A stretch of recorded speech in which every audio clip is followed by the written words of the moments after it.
출판사 대표님으로부터 이제 그 제안을 받았고요.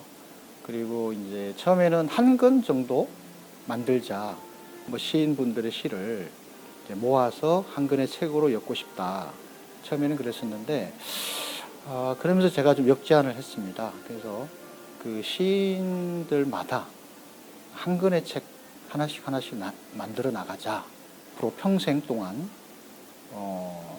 많은 시인들의 시를 글씨로 옮기자. 그런 이제 의기투합이 되어서 만들게 되었습니다. 제일 첫 건이 이제 문정희 선생님 시거든요.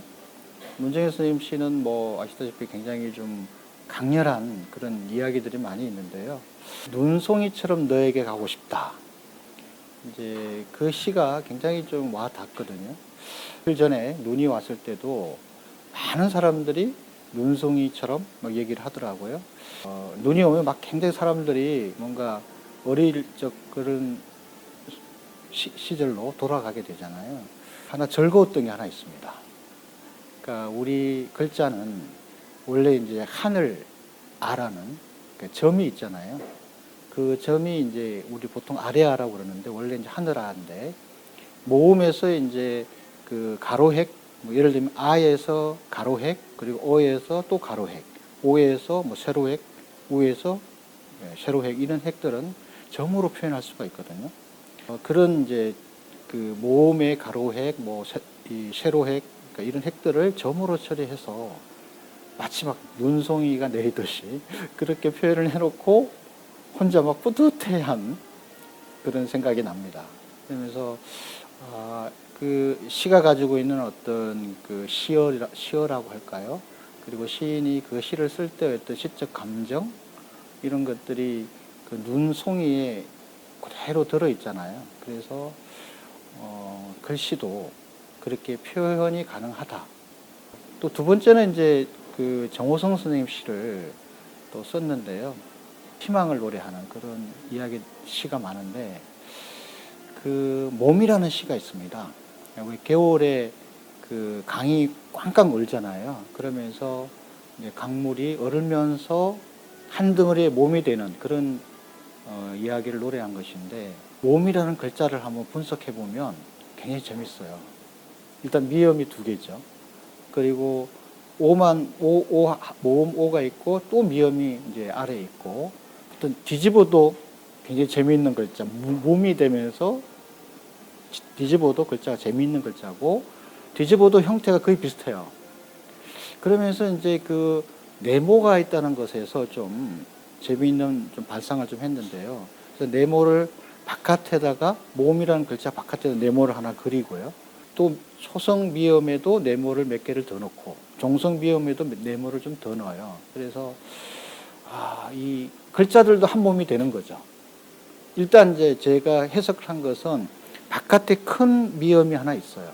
그 안에 몸이란 글자가 들어갔거든요. 그래서 사람과 사람, 생각, 마음이 한 덩어리가 되고 그렇다고 해서 이게 완전히 가두어진 것은 아니다. 시의 어떤 내용, 시의 내용에서 핵심인 단어, 몸이라는 글자와 글과 글자가 서로 만나서 또 다른 이야기를, 또 다른 시어를 만들었으면 어떨까.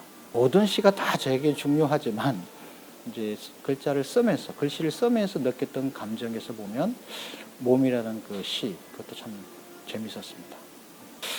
정말 힘들었어요. 그러니까 이제 처음에 저는 시를 이제 글씨로 옮기는 작업을 하면서 모든 시는 왜 그 뭐 절망도 있고 뭐 슬픔, 기쁨, 희노애락이 다 들어 있잖아요. 그래서 시가 그런 어떤 사람들에게 여러 즐거움, 기쁨, 뭐 슬픔을 주듯이 글씨도 그러해야 된다고 생각을 했거든요. 뭐 문정희 선생님 시도 그렇고 정호성 선생님 시도 또 평소에 또 모르는 바도 아니 전부는 아니지만 일부 뭐 시는 좀 알고 있었으니까 에이 뭐 이 정도는 금방 쓰겠지. 근데 아니었어요.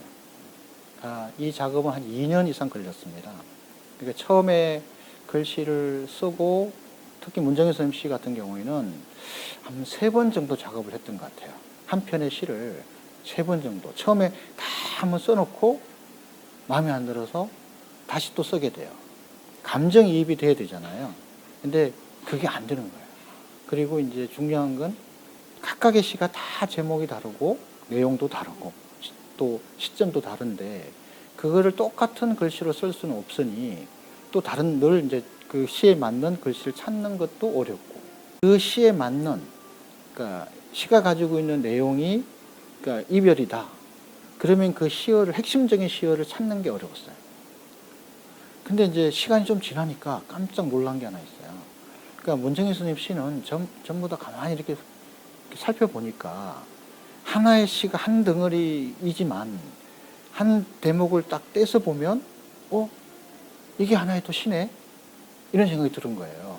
그래서 문정희 스님 시는 대부분 이제 왼쪽의 페이지는 시의 어떤 중간에 한 대목을 뚝 떼가지고 읽어봤더니 그 자체가 또 시가 된 거예요.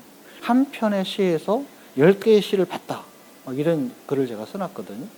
그래서 그부터 이제 작업이 시작이 됐어요. 그걸 발견한 순간부터.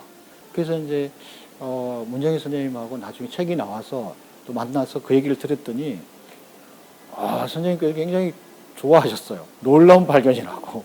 문정희 선생님 시를 끝내놓고 이제 정우성 선생님 시를 들어가게 되는데 이게 또 형식이 또 너무 같으면 또 안 되잖아요. 그죠?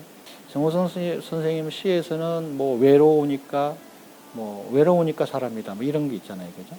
그래서 그 한자에 좀 주목을 했어요. 한 단어에. 그러니까 외자를 정말 외롭게 한번 써보자. 그리고 달팽이라는 시가 있거든요. 거기에는 이제 본문 서체는 달팽이체로 만들었어요.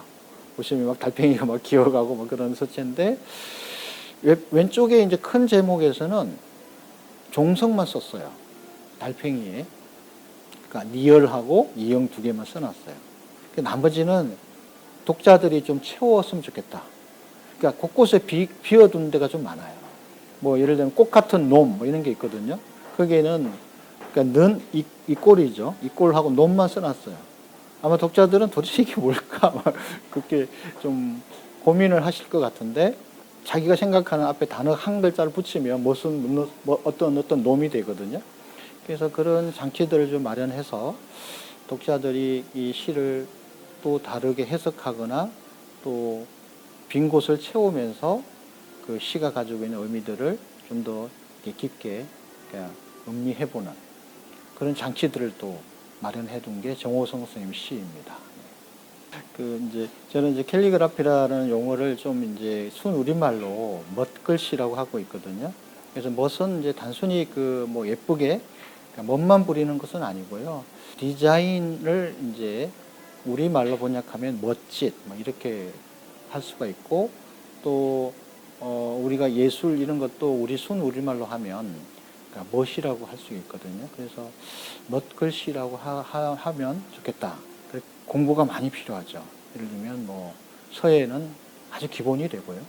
그리고 어떤 디자인적인 어떤 표현 방식 이런 것도 공부가 필요하고요.